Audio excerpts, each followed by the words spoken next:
오늘 우리가 함께 읽을 말씀 민수기 8장, 시편 44편, 아가 6장, 히브리서 6장 말씀입니다. 함께 나눌 주제는 사랑입니다. 하나님 사랑에 마땅한 삶, 이렇게 나타내는 삶을 살아야 한다라는 겁니다. 자, 먼저 하나님 사랑, 그 절대적 사랑에 우리도 마땅히 사랑해야 합니다. 사랑을 나타나며 사랑으로 응답해야 합니다. 아가 6장은 솔로몬 왕의 술람미 여인을 향한 절대적 사랑을 표현하고 있습니다. 아가 6장 8절 9절 말씀 보면 왕비가 60명이요 후궁이 80명이요 시녀가 무수하되 내 비둘기 내 완전한 자는 하나뿐이로구나. 그는 그의 어머니의 외딸이요 그 낳은 자가 귀중하게 여기는 자로구나. 여자들이 그를 보고 복된 자라 하고 왕비와 후궁들도 그를 칭찬하는구나. 솔로몬 왕에게는 수많은 후궁들이 있었지만 내 완전한 자는 하나뿐이로구나. 오직 술람미 여인만 바라봤다라는 겁니다. 이 말씀은 결국 주님의 우리를 향한 절대적 사랑을 보여주고 있습니다. 세상에 주님을 믿고 따르는 성도들이 많이 있고 그들 모두가 다 주님이 사랑하시지만 그러나 그 각각의 사랑이 절대적이고 1대1의 완전한 사랑이다라는 겁니다. 우리를 그저 주님을 따르는 수많은 사람 중에 한 사람으로 생각하지 않고 누구와도 비교할 수 없는 최고의 존재로 여기고 완전한 사랑을 주신다라는 겁니다. 자, 이런 하나님의 놀라운 사랑에 우리도 절대적 사랑으로 응답함이 마땅하지 않습니까?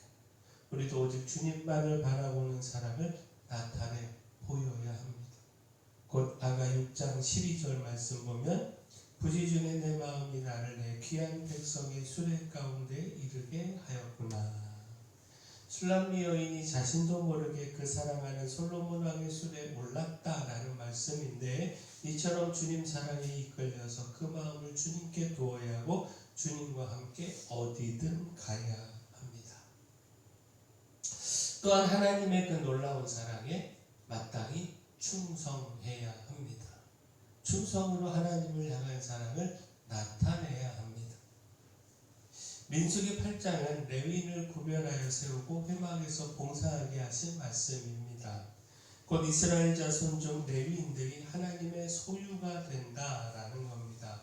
애굽에 내린 하나님의 10번째 재앙, 곧 모든 초태생이 심판으로 죽는 재앙 가운데서 하나님은 그 백성들을 지키시고 구원하셨고 따라서 하나님께서 그 구원한 초태생을 대신하여 레위인들을 선택하여 하나님의 소유를 삼으셨다라는 겁니다.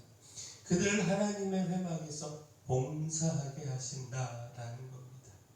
민수기 8장 16절을 보면 그들은 이스라엘 자손 중에서 내가 온전히 드림받은 자라 이스라엘 자손 중 모든 초태생 곧 모든 처음 태어난 자 대신 내가 그들을 취하였나니.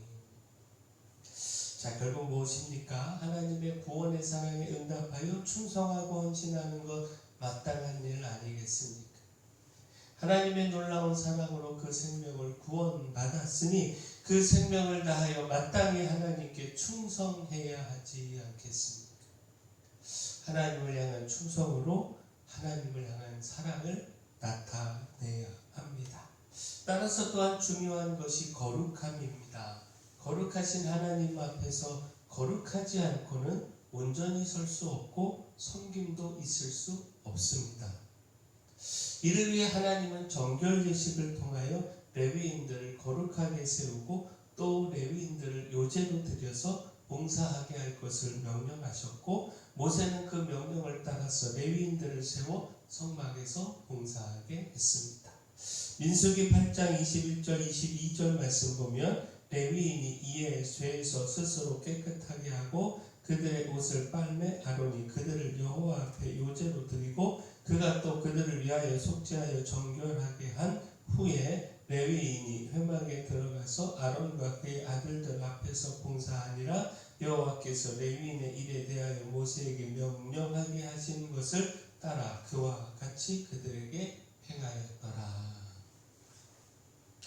자, 우리를 구원한 하나님의 사랑에 충성과 섬김의 삶을 살아가는 것은 마땅한 일입니다.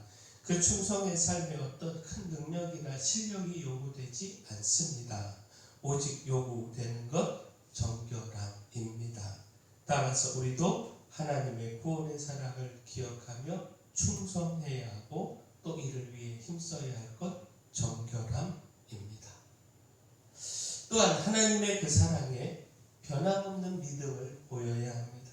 그 어떤 고난과 시련 가운데서도 당장의 응답이 없는 것 같은 아픔 가운데서도 변함없이 하나님 믿고 하나님 바라보고 하나님을 신뢰해야 합니다.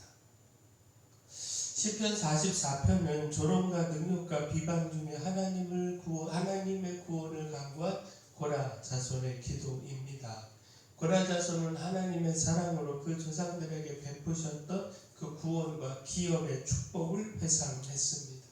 조상들에게 힘이 있어서가 아니라 하나님의 절대적 은혜와 사랑으로 뭇 백성들을 쫓아내고 기업을 얻고 번성했음을 고백했습니다.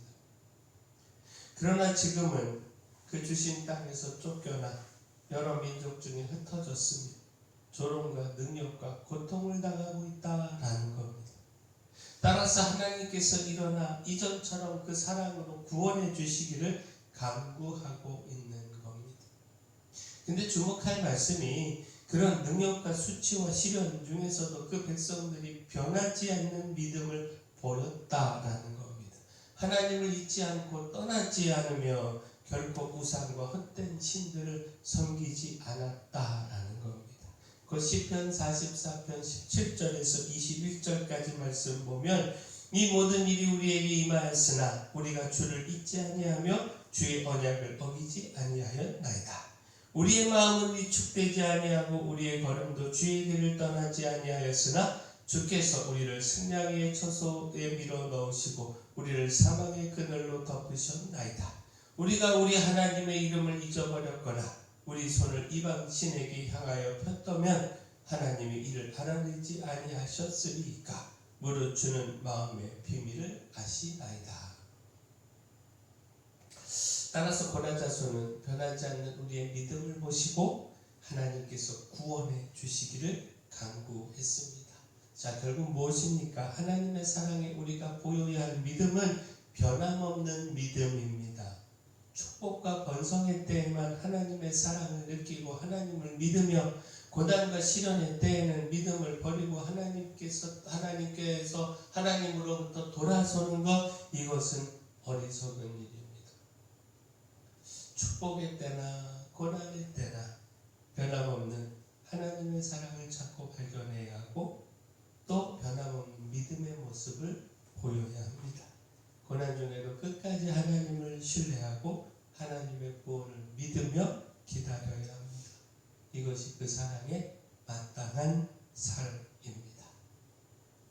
자, 마지막 하나님 사랑에 포기하지 않는 인내를 나타내야 합니다. 하나님의 그 사랑을 믿고 기억하며 끝까지 인내해야 합니다. 히브리서 6장은 주님께서 그 사랑으로 이루신 구원의 약속을 믿음의 인내를 통해 이루고 누려야 함을 가르치고 있습니다. 곧 믿음의 길을 성실히 걸어가 하나님께서 약속하신 구원을 상속받아야 한다라는 겁니다.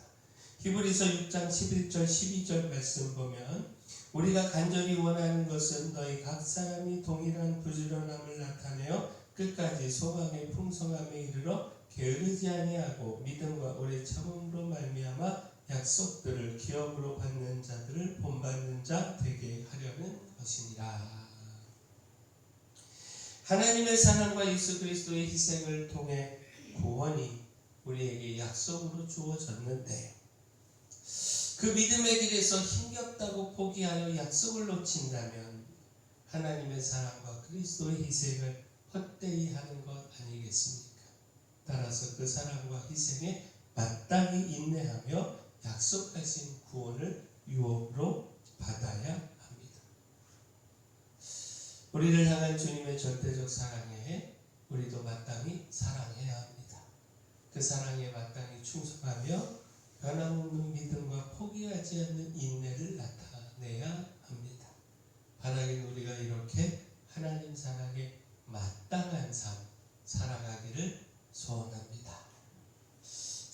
사랑의 주 하나님의 절대적 사랑을 기억하며 항상 정결함으로 하나님께 충성하기를 소망합니다. 고난과 시련 속에서도 하나님의 사랑을 의심하지 않고 변함없는 믿음으로 주님 따르게 하시며 끝까지 하나님의 약속을 붙들고 성실히 믿음의 길을 달려가 그 약속을 유업으로 받아 누리게 하여 주시옵소서. 교회에 연약한 모든 분들 주님께서 그 은혜의 손으로 강력한 능력의 손으로 치유하여 주시옵소서. 저에게 주신 사명, 이 마을의 빛으로 소금으로서의 사명 잘 감당할 수 있도록 힘도 주시고 능력도 주시고 일꾼도 보내주시옵소서. 5월입니다. 5월 한 달도 복된 한 달 되게 하여 주시옵소서. 예수님 이름으로 기도합니다.